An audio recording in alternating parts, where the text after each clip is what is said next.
So guys, जैसा कि हमने पिछले एपिसोड में देखा कि आओ चेन अपनी माँ के साथ यूलोंग पास पर बने घर में आ गया था। वहाँ की सभी चीजें उसके पुराने घर की तरह ही थी, पर वहाँ कहीं भी उसके डैड लोंग जिंगयू मौजूद नहीं थे। उसने अपनी माँ से उनके बारे में जानने की कोशिश की, पर उन्होंने बात को टाल दिया था। आओ चेन ने अपने ग्रैंडपा को मिलने बुलाया, जिन्होंने उसे बताया कि जिंगयू 1 साल पहले 7th डीमन पिलर के गॉड से फाइट करने गए थे, पर वो अभी तक नहीं लौटे। लेकिन वो अभी भी जिंदा थे, क्योंकि उनके थोन का प्रोजेक्शन अभी भी हॉल में मौजूद था। लोंग तियान ने हाओ चेन को जिंगयू की छोड़ी गई एनर्जी भी दे दी थी, जिसकी वजह से हाओ चेन इटर्निटी एंड क्रिएशन के थोन के पास पहुंच गया था। पर 9 लेवल पर पहुंचे बिना कोई भी थोन को हासिल नहीं कर सकता था। तियान वो ने उसे अपने पावर में तेजी लाने को कहा था, क्योंकि डीमंस लगातार सभी पास पर अटैक कर रहे थे और होली वॉर अभी भी चल रही थी। फिर अब हम देखते हैं कि आओ चेन तियान वो से कहता है कि मैं स्ट्रॉन्ग बनने की पूरी कोशिश करूंगा और अलायंस की उम्मीदों पर खरा उतरूंगा। तियान वो इससे खुश होते हैं और कहते हैं कि अभी जाओ और आराम करो, कल से तुम और हान्यू 1 साल के लिए इल्यूजन केव की ट्रेनिंग को शुरू करोगे। इल्यूजन केव का नाम सुनकर आओ चेन हैरान हो जाता है और उसके मन में कई सारे सवाल उठ रहे थे कि आखिर इल्यूजन केव क्या है, पर यह उसे कल ही पता चलेगा। अब हमें अगले दिन का सीन दिखाया जाता है, जहाँ आओ चेन को इल्यूजन केव के लिए रवाना होना था। हान्यू भी वहीं मौजूद था। आओ चेन अपनी माँ से विदा लेता है और उन्हें बताता है कि दादाजी ने मुझे और हान्यू को इल्यूजन केव में भेजने की व्यवस्था की है। उन्होंने कहा कि इल्यूजन केव नाइट टेम्पल की सबसे अच्छी जगह है, जहां हम ट्रेनिंग करके स्ट्रॉन्ग बन सकते हैं और साथ ही इसमें मेरी मन पावर भी काफी ज्यादा बढ़ जाएगी। साथ ही उस केव में पिछले कई सारे डिवाइन सील नाइट्स के स्किल्स मौजूद हैं और इल्यूजन केव बहुत ही अच्छी जगह होगी, जहां मैं अपनी टीम में 1 साल दूर रहने के दौरान अपने पावर को बढ़ा सकता हूँ। अब वो दोनों वहाँ से निकल जाते हैं। बायू इससे थोड़ी परेशान होती है, क्योंकि वो सालों के बाद अपने बेटे से मिली थी, पर वो इतनी जल्दी उससे दूर जा रहा था, पर उसे आगे बढ़ने से रोक नहीं सकती थी। वहीं हम हान क्वीन को देखते हैं, जो इल्यूजन केव से पहले ही अपने साथियों के साथ मौजूद थे, जो आओ चेन और हान्यू का इंतजार कर रहे थे। अब आओ चेन भी हान्यू के साथ वहाँ जाता है। वो दोनों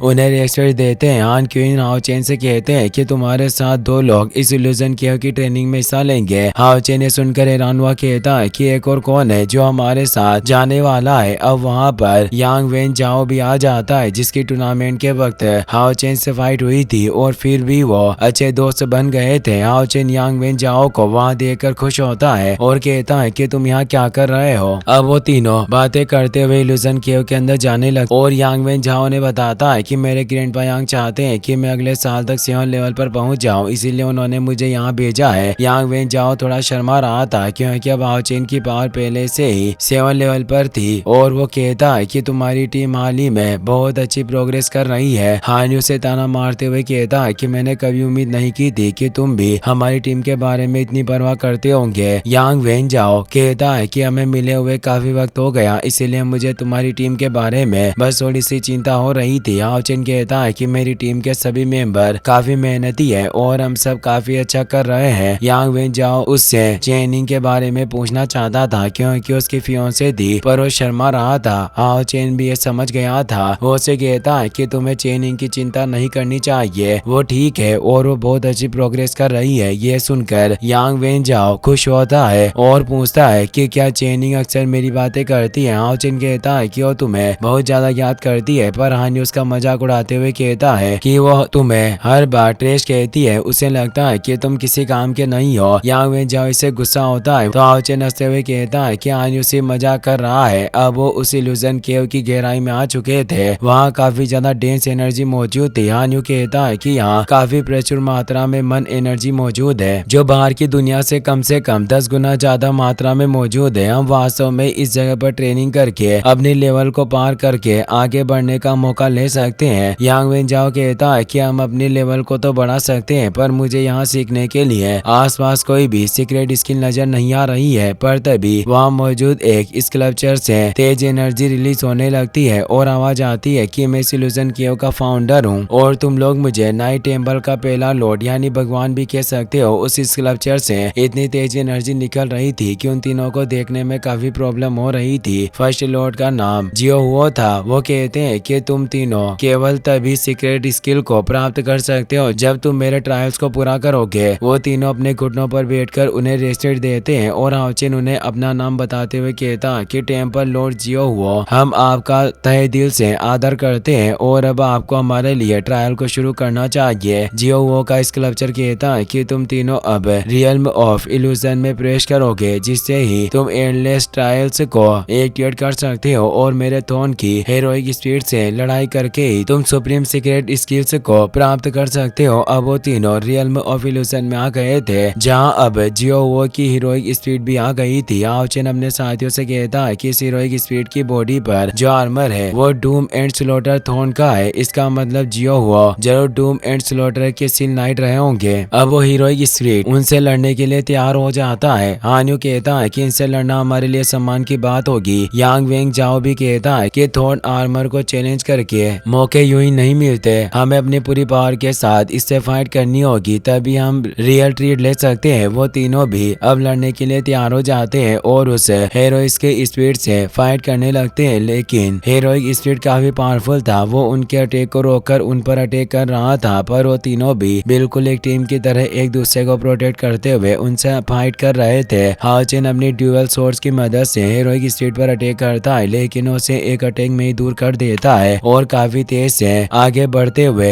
यांग वेन जाओ को दूर गिरा देता है और उसकी स्पीड काफी फास्ट हो चुकी थी। वो हान्यू को भी दूर करने की कोशिश करता है, पर हान्यू अपनी ग्रेविटी ऑफ लाइट को एक्टिवेट कर लेता है, जिससे वो हेरोइक स्पीड को फंसा लेता है। और अब हाओचेन भी असुरा स्लेश को फुल पावर में एक्टिवेट करके तेज स्लेश से हेरोइक स्पीड पर अटैक करता है। उन्हें लगता है कि उन्होंने हेरोइक स्पीड को हरा दिया, पर अब हेरोइक स्पीड से आवाज आती है कि गेम खेलना बहुत हुआ, अब सीक्रेट स्किल के इस्तेमाल का वक्त आ गया है। और वो हेरोइक स्पीड अपने मीटियोर शार स्ट्राइक को एक्टिवेट कर लेता है, जिसमें यूनिवर्स के स्टार की पावर थी, जिससे वो उन तीनों पर इतना पावरफुल अटैक करता है कि वो तीनों दूर जाकर गिरते हैं। यांग वेन जाओ एक पत्थर से टकरा गया था। हान्यू कहता है कि क्या अब जाकर असली ट्रायल शुरू हुआ है। इस हेरोइक स्पीड की स्किल पावर काफी ज्यादा और पावरफुल है। हाओचेन कहता है कि हेरोइक स्पीड अपनी स्किल के एक स्लेश से ही हमें दूर करने में सक्षम है। अगर हम इस स्किल को सीख सकते हैं तो हम भी एक साथ कई सारे डीमंस को मारने में सक्षम हो सकते हैं। तभी वहाँ पीछे एक और पोर्टल ओपन होता है और हेरोइक स्पीड उन्हें अपनी दूसरी सीक्रेट स्किल दिखाने लगता है, जो एंडलेस साइलेंस था, जिनसे वो उन सभी पर तेज लाइट गिरती है और वहाँ एक प्रिजन बन जाता है जिसमें वो कैद हो गए थे। हेरोइक स्पीड कहता है कि अब ट्रेल्स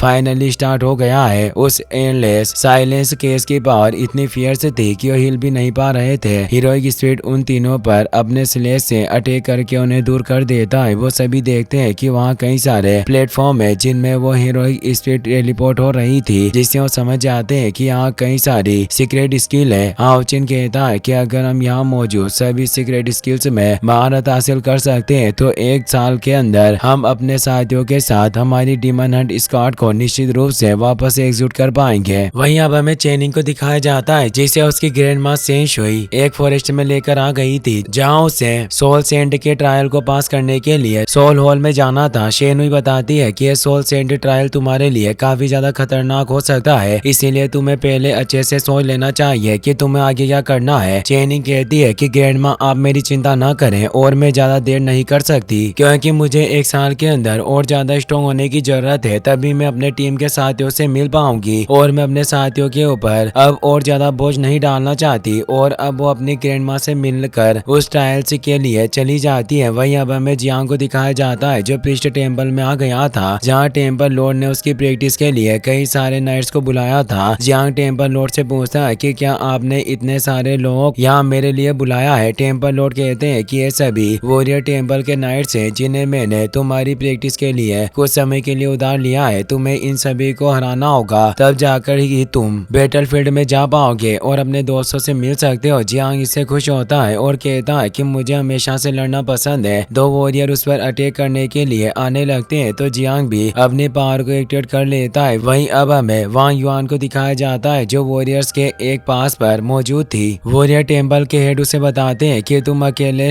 अभी युद्ध के मैदान में जाना चाहती हो, पर यह तुम्हारे लिए काफी ज्यादा खतरनाक हो सकता है। तुम्हारी पावर अभी इतनी ज्यादा नहीं है, इसीलिए मैं तुम्हें एक न्यूली ट्रांसफॉर्म किए गए गार्डियन नाइट से मिलवाऊंगा, जो लेवल 7 पर है, जो ही अब तुम्हारे साथ डीमन के खिलाफ फाइट करेगा। तभी हम वहाँ जांग फेंग को देखते हैं, जो आसानी से अपने अपोनेंट को हरा रहा था। ये देखकर पास के सभी सैनिक काफी खुश हो रहे थे। वो सभी अपने लॉर्ड को देखकर उन्हें रेस्पेक्ट देते हैं। जांग फेंग वांग युआन को पहचान लेता है और उसे कहता है कि हमारी काफी दिनों से मुलाकात नहीं हुई। वांग युआन भी उनसे मिलकर खुश होती है क्योंकि वो भी उसे पसंद करती थी और जांग फेंग वो गार्डियन नाइट था जिसे वहाँ वांग युआन के साथ युद्ध के मैदान में फाइट करने के लिए चुना गया था। वहीं अब हमें मेज टेम्पल का सीन दिखाया जाता है जहाँ हम लिन के ग्रैंडपा लिन चेन को देखते हैं जो अपने रूम में बैठकर वाइन पी रहे थे। पर तभी लिन वहाँ जाता है। लिन उन्हें कहता है कि मैं मैजिक से अटैक करना सीखना चाहता हूँ। ये सुनकर लिन चेन हैरान हो जाते हैं क्योंकि लिन हमेशा से अटैक मैजिक से दूर भागता था। लिन कहता है कि मैं अब अटैक मैजिक से पीछे नहीं हटूंगा। लिन चेन उसके पास आकर कहते हैं कि क्या तुम्हें पूरा यकीन है? तो हमें जवाब देता है। वहीं हम डेमन हंटिंग पास को देखते हैं जहाँ शेनिन अपने ग्रैंडपा और मॉम डैड के साथ सीक्रेट रीइंकार्नेशन रियल्म की एंट्रेंस पर आ गई थी क्योंकि शेनिन स्ट्रॉन्ग बनने के लिए सीक्रेट रीइंकार्नेशन रियल्म में प्रवेश करना चाहती थी। शेनिन के डैड उसे कहते हैं कि यह सीक्रेट रीइंकार्नेशन रियल्म काफी ज्यादा खतरनाक है, इसीलिए अगर तुम एक बार इसके अंदर चली गई तो तुम्हें काफी ज्यादा केयरफुल रहना होगा। शेनिन उनकी बात समझ जाती है पर लॉर्ड जियाजे कहते हैं कि अगर तुम रिस्क नहीं उठाना चाहती हो तो वापस आ जाना क्योंकि अभी ऐसी कई सारी स्किल्स है जो मैं तुम्हें स्ट्रॉन्ग बनाने के लिए सिखा सकता हूँ और तुम्हें अभी भी सीक्रेट रियल्म में एंटर करने की कोई जरूरत नहीं है। यान्यू भी उसके पास आती है। वो उसके सीक्रेट रियल्म में प्रवेश करने से काफी दुखी थी। वो पूछती है कि क्या तुम सच में इस ट्रायल में हिस्सा लेना चाहती हो? शेनिन हमें जवाब देती है और कहती है कि मैं और मेरे बाकी के टीम मेंबर स्ट्रॉन्ग बनने की पूरी कोशिश कर रहे हैं, इसलिए मैं भी पीछे नहीं हट सकती और वैसे भी मैं हाओ चेन को फिर से देखना चाहती हूँ और ये तभी हो सकता है जब मैं लेवल 8 पर पहुँचने में सक्षम हो सकूँ। और अब वो भी सीक्रेट रियल्म की एंट्रेंस की तरफ छलांग लगा देती है। वहीं अब हम हाओ चेन को देखते हैं जो अभी भी हान्यू और यांग वेन जाओ के साथ उस हीरोइक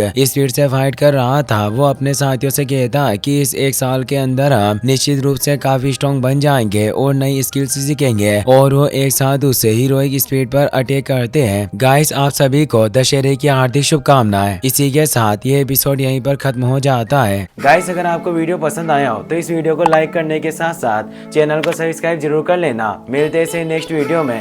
थैंक्स फॉर वॉचिंग।